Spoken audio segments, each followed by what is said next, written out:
آج بڑا افسوس ہوا کہ وزیر اعظم عمران خان صاحب اور بشرا بی بی صاحبہ کو ایک کا ایکسیس بلاک کر دیا گیا ایک بار پھر. ہم اس چیز کو کنڈیم کرتے ہیں. تو شاخانہ 2 کیس جو ہے وہ ڈیفر ہوا ہے، اور پچھلی بار جب ہوا تھا تو وزیر اعظم عمران خان صاحب کو ان کمیونیکاڈو، یعنی کہ ان کو دنیا سے بالکل منقطع ان کا رابطہ ہو گیا تھا، اور ان کو جو سہولیات جیل مینول میں ان کو ان کا حق ہے وہ بھی ان سے چھین لی گئی تھیں. چھوٹے جو یہ تکلیفات پہنچانے کی یہ کوششیں ہوتی ہیں یا یہ اٹیمپٹس ہوتے ہیں، اس کو ہم لوگ کنڈیم کرتے ہیں، اور جوڈیشری کو اپنے پیروں پہ کھڑا ہونا چاہیے. جوڈیشری کہنا چاہیے انف از انف. جس طرح کہ اسلام آباد ہائی کورٹ کے ججز نے کہا تھا، اسی طرح ہمیں توقع ہے کہ اینٹی ٹیررسٹ کورٹ کے ججز اور باقی ججز کو، انگریزی میں کہتے ہیں they should grow a spine, ریڑھ کی ہڈی ذرا مضبوط کریں، کوئی لوہا انجیکٹ کریں، کوئی ٹائٹینیم انجیکٹ کریں، ٹرانسپلانٹ کرائیں، پر ذرا مضبوط سی سے کھڑے ہو جائیں. میں ان لوگوں کا ابھی نام لوں گا تو آپ کا یہ ٹرانسمیشن وہ کاٹ دیں گے، اور آپ کے ساتھیوں نے مجھے کہا تھا کہ جی نام ذرا ہولا رکھا کریں ورنہ آپ کی ٹرانسمیشن اڑ جاتی ہے. وہ مسکرا رہے ہیں میرے ساتھی جنہوں نے یہ تجویز بھی مجھے دی تھی، تو اور ہنس بھی رہے ہیں ساتھ.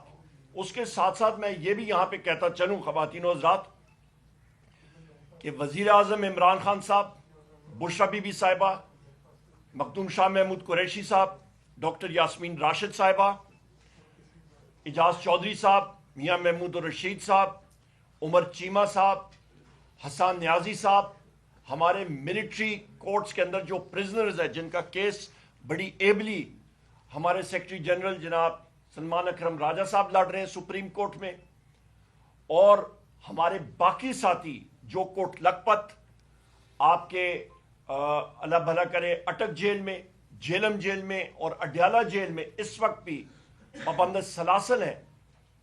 یہ سب کے سب پولیٹیکل پرزنرز ہیں. پاکستان کی جیلیں بھری ہوئی ہیں.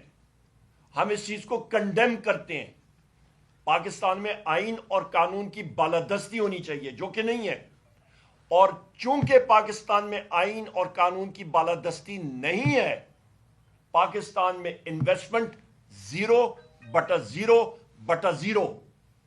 آپ جا کے ملیں دیکھ لیں، فیکٹریاں دیکھ لیں، کاروبار دیکھ لیں، سب کا سب بند.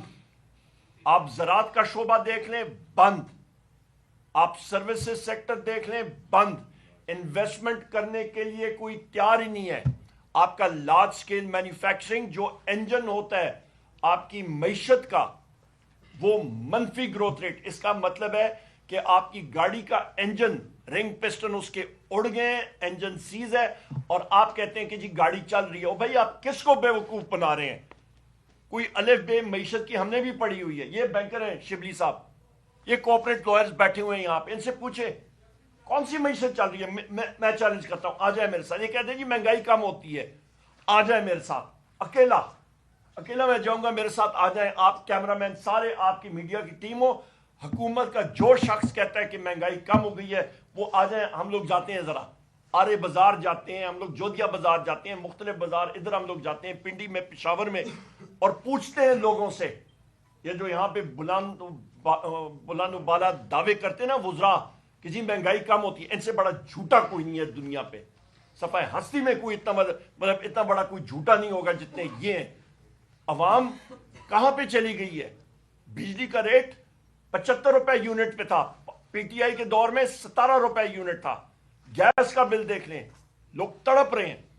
آٹا، چینی، دالیں، گوشت، مرغی، آلو، سبزی، ہر چیز کو آگ لگی ہوئی ہے. جس کو آپ پرچیزنگ پاور کہتے ہیں، قوت خرید، وہ لوگوں کے ہاتھوں سے نکل گئی ہے.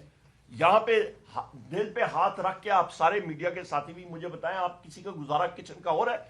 اور اس کے بعد مجھے پھر بتائیے گا. اس کے آگے ہم لوگ بات کرتے ہیں ٹویٹس، اوپن ٹویٹس اور لیٹرز کے حوالے سے. وزیر اعظم عمران خان صاحب کا جو ہے، میرے بھائی نے، بیرسٹر گور صاحب نے، چیئرمین صاحب نے اس کو تفصیلاً بات کی، اس کو میں ٹچ کروں گا.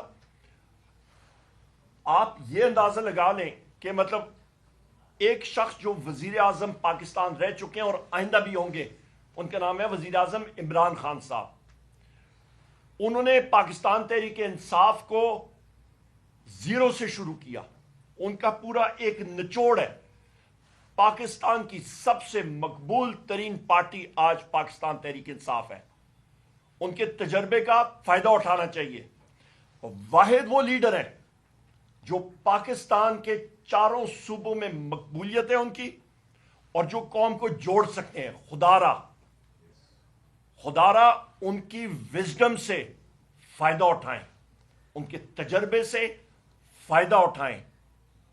میں آپ کو یقین سے کہہ سکتا ہوں، پنجاب کا گورنمنٹ فنکشنری کوئی بھی ہو، چاہے وہ سیکرٹری ہو، چاہے وہ منسٹر ہو، چاہے وہ آئی جی پنجاب ہو، کوئی بھی پنجاب پولیس کا باوردی شخص بلوچستان میں 15 منٹ 20 منٹ آدھا گھنٹہ مجھے جا کے دکھائے، اس کے ساتھ حشر کیا ہوگا؟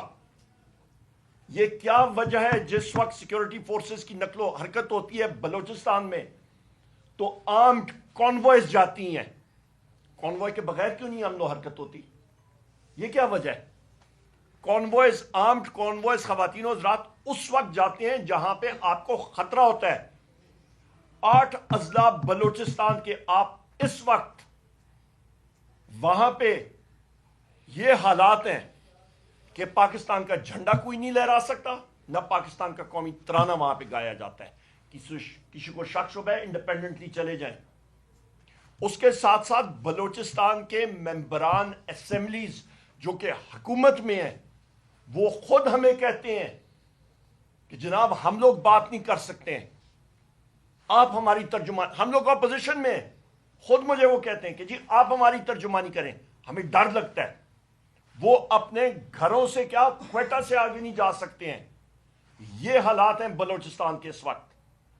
اللہ نہ کرے میرے منہ میں خاک، پر 1971 جب ہوا تھا تو اس وقت جنرل یحییٰ نے کہا تھا کہ سب ٹھیک ہے. 1970 میں جب دسمبر میں الیکشن ہوا اس نے کہا تھا سب ٹھیک ہے. 16 دسمبر 1971 کو سکوت ڈاکہ ہو گیا تھا. ہوش کے ناخن لے پختون بیلٹ بلوچستان کا ان ساروں نے ایکا کی ہے. مارنگ بلوچ صاحبہ کی بات کریں، ترجمانی کر رہی ہیں وہاں پہ بلوچ یوتھ کی بھی. وہاں پہ سیکشن 144 لگتا ہے، لاکھوں لوگ نکلتے ہیں وہاں پہ. انہوں نے دفاع کیا، ایک مطلب کسی چیز کو نقصان نہیں پہنچایا. اور وہ خواتین بلوچستان جیسے معاشرے میں باپردہ خواتین جو ہیں وہ باہر نکلی اپنے حقوق کے لیے. ہوش کے ناخن لیں. یہ انفورسڈ ڈس اپیرنسز کا پکھنڈ ختم ہونا چاہیے. لوگوں سے ملیں، ان کے ڈیپ ڈاؤن ان کی جو روٹ کاز ہے اس کو ایڈریس کریں.